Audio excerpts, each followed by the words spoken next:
त्याने मला शिवाजी मंदिरात बोलावले, परंतु आपण आलाच नाहीत. या वाक्यातील आपण हा शब्द कोणते सर्वनाम दर्शवते? ठीक आहे. दर्शक सर्वनाम, समुदायवाचक सर्वनाम, सामान्य सर्वनाम, सर्व पुरुषवाचक सर्वनाम.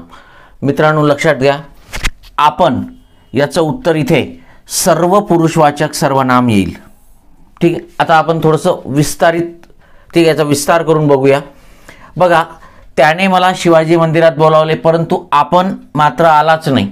तर इथे एक मित्र दुसऱ्या मित्राला त्याची व्यथा सांगतोय. ठीक आहे, की त्याने मला बोलावले आणि आपण मात्र आला नाही. म्हणजे इथे आपण हे ज्या नामाच्या ऐवजी वापरलेलं आहे, ठीक आहे, तो तिथे हजर नाही आहे, म्हणून ते तृतीय पुरुषवाचक सर्वनाम आहे. हे लक्षात घ्या.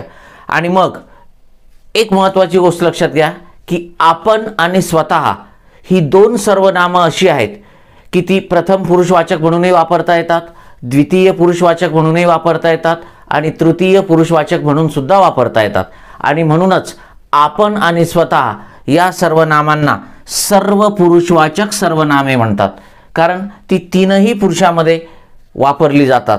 ठीक आहे. आणि म्हणून इथे आपण हे तृतीय पुरुषवाचक सर्वनाम आहे, परंतु आपल्याला तृतीय पुरुषवाचक असा पर्याय दिलेला नाही, त्यामुळे याला आपण सर्व पुरुषवाचक सर्वनाम असं म्हणू शकतो. ठीक आहे. बरेचदा आपल्याला उत्तर, ठीक आहे, आपल्याला माहिती आहे की तृतीय पुरुषवाचक सर्वनाम आहे, पर्यायामध्ये नाही आहे, पण आपल्याला हे पण माहिती असायला पाहिजे की आपण आणि स्वतः हे तृतीय पुरुषवाचक जरी असले, द्वितीय पुरुषवाचक असले, प्रथम पुरुषवाचक असले तरी सुद्धा आपण त्यांना सर्व पुरुषवाचक सर्वनाम म्हणून सुद्धा ओळखतो. Okay, yes.